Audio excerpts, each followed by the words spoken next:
Deep petition дээр яг бодит байдал ингэдэм байл л дээ. Бид нар яг ажлын албан дээр аваад харахаар өргөдөл гаргагч deep petition дээр нэг одоо өргөдөл petition нээлгчдэг. 2-7 хоног ерөөсөө ингээд яаж байгааг нь мэддэхгүй алгуулцдаг тий. Тэгээ тэр нь яг нөгөө дотооддоо бид нар өргөдлийн байнгын ороо дээр нь тамийн газар дээр яг энэ өргөдлийг нийтлэхгүй юу гэдэг энэ нөгөө шүүлтүүрийн процесс явдаг. Тэр нь нэгдүгээр удаан байгаад идэг. Тэгээ нөгөө санал гаргасан хүмүүс бидний өргөдөл яачваа гэдэг.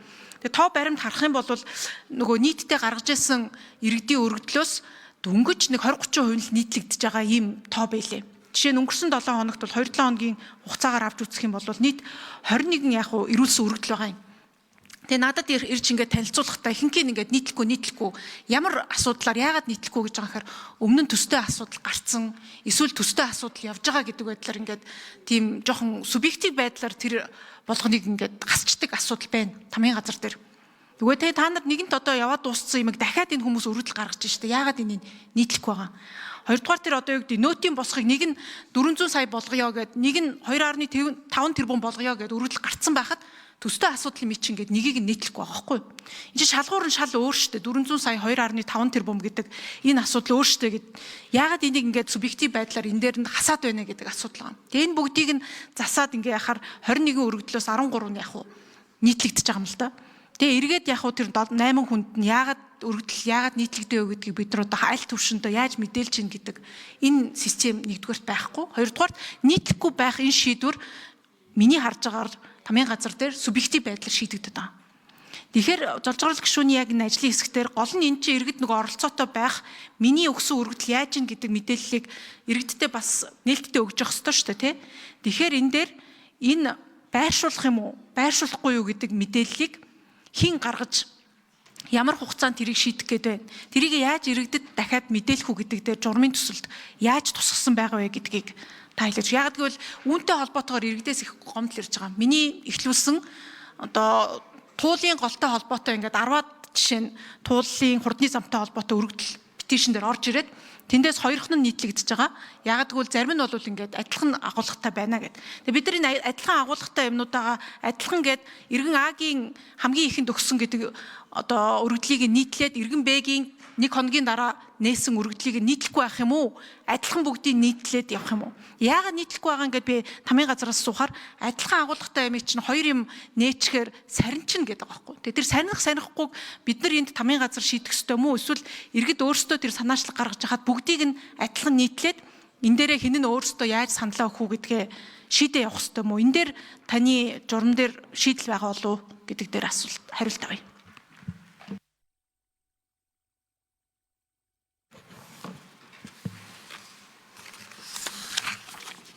За журмын төслийн 3-5-д өргөдлийн байнгын орооны ажлын алба гаргасан өргөдлийг шаардлага хангасан эсгээр нь ангилаад тэгээд өргөдлийн байнгын орооны дарга тамгийн газрын тэргүүндэд дарга нарт 7 хоног тутамд танилцуулна. Өөрөөр хэлбэл ямар өргөдлүүд ирсэн, энэ шаардлага хангахгүй байна гэдгийг 7 хоног болгон байнгын процессор танилцуулна. Тэгээд өргөдөл гаргасан өдрөөс хойш 14 хоногийн дотор вебсайт дээр нийтлэнэ. Шаардлага хангасныг нийтлэнэ, шаардлага хангаагүйг нийтлэнэ. Буюу бүгдийг нийтлэнэ гэсэн үг. Тэгээд 3.9 дээр болохоор нэг болон олон иргэний санаачилсан өргөдөл давхардсан агуулгатай байх тохиолдолд өргөдөл гаргагч иргэн тус бүр мэдээлж зөвшөлдсөн өргөдлийг нэгтгэн цахим системд нийтэлж болно гэсэн залт нэмж оруулсан.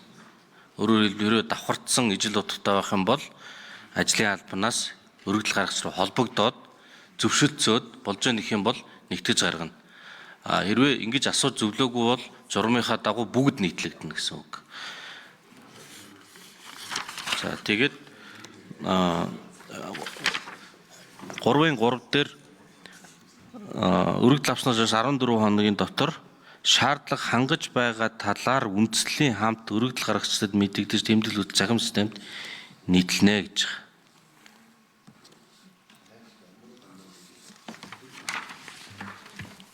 За баярлалаа. Ер нь бол шаардлага хангасан хангаагүй аль алийг нийтлээд иргэдээс ийм өргөдөл гарсан байна. Энэ бол шаардлага хангаагүй учраас санал авахгүй.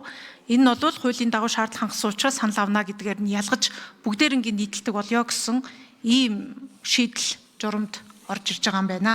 Тэгээ хэрвээ нэгтгэх бол одоо өргөдөл гаргагчтай нь хоёулантай нь холбогдож нэгтгэх хэсгээр нь саналыг авах нь байна тий. Тэгээ нэг нь нэгтгэе гэдэг нэг нь нэгтгэхгүй гэх юм бол одоо нэгтгэхгүйгээр нь л байна гэж ойлгож болох уу? Санал нэгтгэхгүй байвал тий.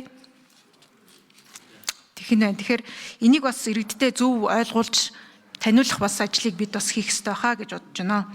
За гишүүд асуулт асууж хариулт авч дууслаа. Үг хэлэх гишүүд байна уу? Депетишны журам дээр иргэдтэй илүү ээлтэй нээлттэй болох асуудал дээр. За алга байна. За